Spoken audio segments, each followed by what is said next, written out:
Rebonjour tout le monde, vidéo capsule numéro 3. Alors, on continue avec le survol général de PC Law. Maintenant, on va reviser le ruban, les raccourcis et le bureau. Alors, on va, première des choses, euh, reviser les raccourcis. Je veux vous mentionner qu'avec les raccourcis ou la barre de raccourcis, on peut littéralement ramasser le ruban et le déplacer. Alors, si jamais vous perdez votre ruban et puis vous ne pouvez pas le retrouver, il y a des chances que vous l'avez enlevé de sur votre barre. Alors, à ce moment-là, c'est à vous d'aller chercher ou rechercher votre barre afin de le replacer où il va pour avoir accès à vos raccourcis. Alors, pour faire le tout, vous devez accéder ici où il y a 3 petits points. Une fois que vous voyez la croix, vous pouvez enfoncer le bouton de la souris et puis bouger de place le ruban. Ça se fait aussi avec le ruban du menu. Alors, vous pouvez le bouger aussi si vous voulez juste le bouger de place. Vous pouvez, comme je vous ai dit, accéder, cliquer et enfoncer le bouton de la souris et puis déménager le ruban où vous voulez l'avoir. Vous pouvez aussi enlever ou additionner des boutons sur le ruban de raccourci. Pour faire ça, on vient sur la petite flèche ici, cliquer, et puis on va Add and Remove Buttons. PC Law Toolbar et puis à partir de là, on peut cocher ou décocher les différents raccourcis qu'on veut ou qu'on veut pas voir sur notre bureau. Alors, commençons avec les raccourcis. On a le premier qui s'appelle New Matter. Alors, c'est un raccourci pour commencer ou ouvrir un dossier pour un client. Alors, on a juste besoin de cliquer ici. Tous ces raccourcis-là sont évidemment disponibles dans la barre de menu. Euh, c'est sûr que c'est les éléments qu'on utilise le plus souvent, alors c'est pour ça qu'on a des raccourcis pour eux. Si vous vous rappelez pas quel raccourci utiliser, oubliez jamais qu'il y a plus qu'une façon d'accéder les exercices ou les différents exercices dans PC là. Alors, vous avez la barre de menu telle quelle, vous avez les raccourcis et vous avez aussi le bureau. Alors, je continue avec la révision du ruban et puis des raccourcis. Le prochain est le Conflict Search. Alors, pour voir ce qu'on a des conflits d'intérêts, on va venir accéder cette fonction-là à partir de ce icône-là. Timesheet, pour rentrer du temps dans notre système, on va venir accéder à notre feuille de temps à partir de cette icône-là. Le calendrier, alors pour inscrire des choses au calendrier, on a un raccourci. Appointment Sheet. Il y a des films qui utilisent l'appointment sheet, comme il y a des films qui incluent leurs appointements ou leurs rendez-vous dans le même calendrier, que leur calendrier, à place de les séparer comme appointements. Alors, ça se peut que vous utilisez cette fonction-là, comme que ça se peut que vous utilisez seulement la fonction du calendrier. Quel compte, les deux fonctionnent très très bien. Prochaine option est Matter Manager. Alors, Matter Manager est pour accéder au dossier de quelqu'un, pour voir qu'est-ce qu'on a dans ce dossier-là. On va l'accéder à partir de Matter Manager. Contact Manager. Alors ça, c'est notre carnet d'adresses dans le fond. Toutes les adresses, tous les numéros de téléphone, courriel et ainsi de suite de nos contacts. Je vais mentionner un peu plus tard quand on va parler de la conflit d'intérêts ou la vérification de conflit d'intérêts, l'importance de rentrer certaines données dans le contact. Alors, rappelez-vous que le Contact Manager est quelque chose qu'on utilise assez souvent et qui est assez important. Phone Call Manager. Alors, ça, c'est une feuille d'appels téléphoniques, tous les appels téléphoniques rentrant et sortant du bureau. Ça se peut que vous utilisez la telephone list, comme que ça se peut que vous rentrez juste votre temps dans une timesheet. Ça fonctionne tous les deux. Différents cabinets fonctionnent différemment. Alors, ça dépend comment est-ce que votre cabinet va gérer les appels. prochain onglet est le compte de banque ou les comptes de banque pour voir l'argent ou les soldes dans les comptes de banque.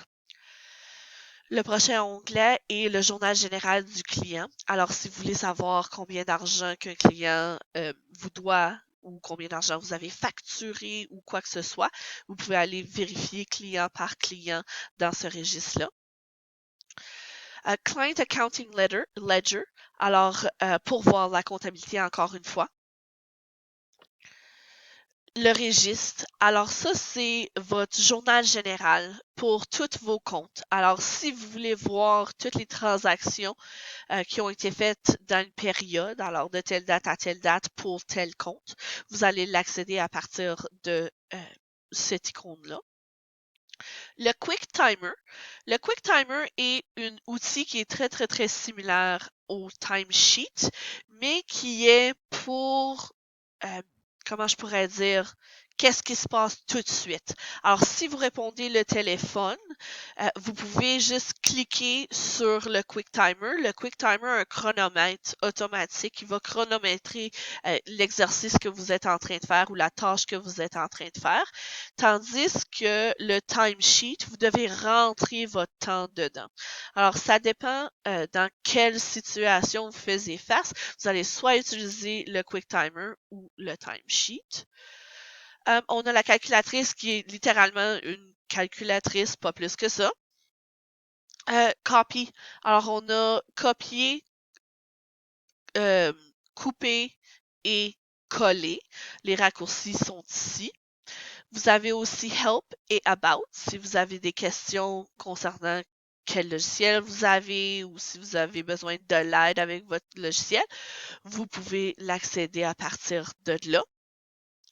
Et puis, l'autre qui est important, c'est le tickler. Alors, tickler, c'est un rappel, un système de rappel pour vous dire, hey, il y a quelque chose qui est dû dans tant de jours ou hey, oublie pas de faire telle chose, ça s'en vient très vite. Alors, c'est des rappels pour quelque chose qui est dû. Alors, c'est un outil qui est très utilisé très souvent. Alors, rappelez-vous que vous pouvez accéder à partir du tickler le tickler à partir de la barre du menu ou le ruban des raccourcis. Maintenant, la prochaine chose que je vais reviser avec vous, c'est le bureau général tel quel. Alors, comme vous voyez tout de suite, on est sur l'onglet My Practice.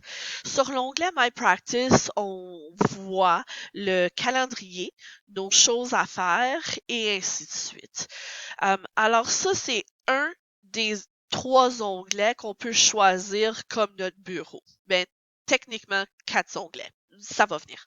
Alors, on a la pratique. Alors, on voit notre calendrier, nos choses à faire pour cette journée-là. Si on aurait des messages, on les verrait ici. Alors, c'est vraiment le matin, on rentre, on regarde à quoi ça ressemble notre journée. OK, on a ça en cours, on a telle chose qu'on doit faire. Ah, un tickler. Alors, je me rappelle, ici, je dois faire telle chose. Alors, c'est ici où ce qu'on va voir ces choses-là. Notre prochain onglet est My Clients. Moi, personnellement, je préfère cet onglet-là parce que c'est pertinent pour moi. Alors, je vais utiliser les données des clients beaucoup plus que la comptabilité des clients ou My Business ou ainsi de suite.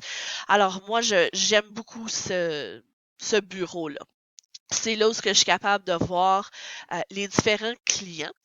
Je suis capable d'accéder les dossiers à partir de là. Et puis, je vois un aperçu du dossier digital.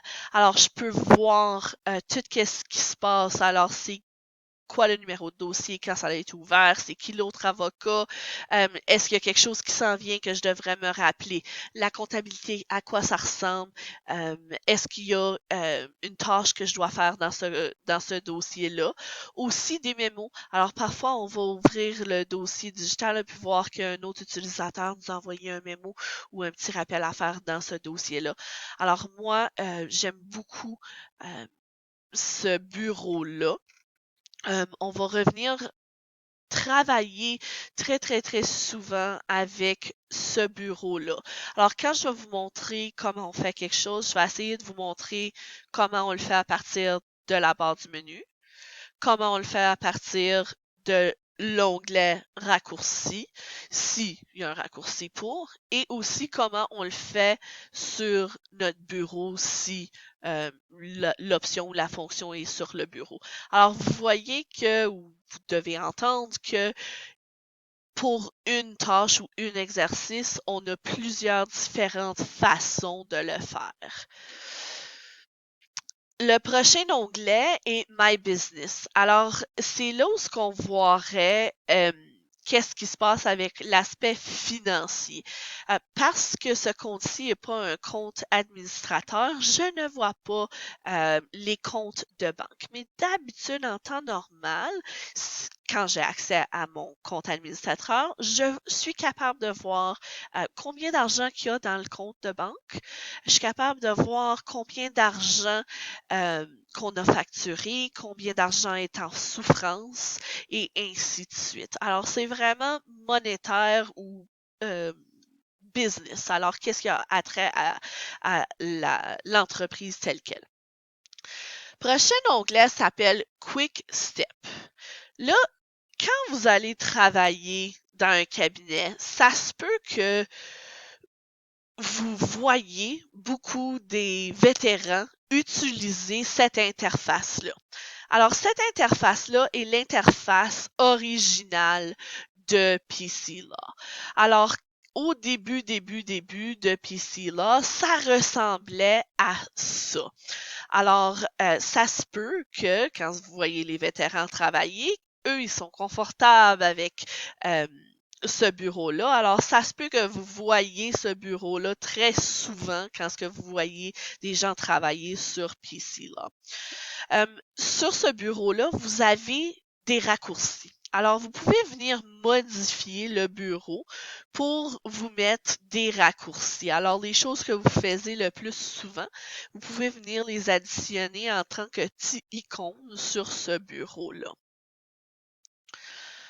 Alors, ça étant dit, ça complète la revision de le ruban, les raccourcis et les différents bureaux qu'on a accès. Alors, prochaine capsule vidéo, on va commencer à vraiment explorer PCLaw, comment on fait pour ouvrir des dossiers, ouvrir des clients et ainsi de suite.